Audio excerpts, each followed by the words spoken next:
अचानक बिबट्या समोर आल्यास काय कराल? जाणून घ्या सेल्फ प्रोटेक्शन टिप्स. भारतासारख्या देशात बिबट्याचं अस्तित्व गावांमध्ये वाढत चाललं आहे.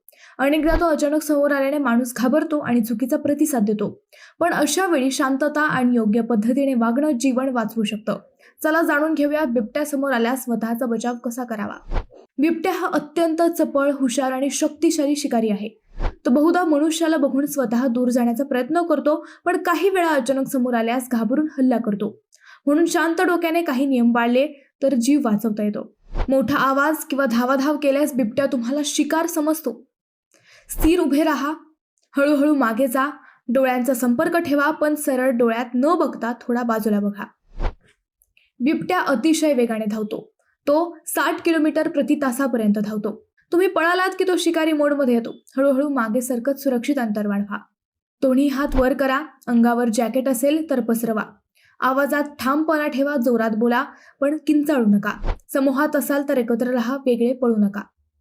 मुलं आणि पाळीव प्राणी पुढे ठेवू नका. बिबट्यांना लहान आकाराच्या हालचाली आकर्षित करतात. मुलं आणि प्राणी मागे घ्या. शांत ठेवा. तेजस्वी प्रकाशाने बिबट्या थोडा गोंधळतो. त्याच्याकडे प्रकाश टाकून हळूहळू मागे सरका. काय करू नये? पळू नका, किंचाळू नका, पाठी वळू नका. त्याच्याकडे खाणं फेकू नका, फोटो किंवा व्हिडिओ काढण्याचा प्रयत्न करू नका.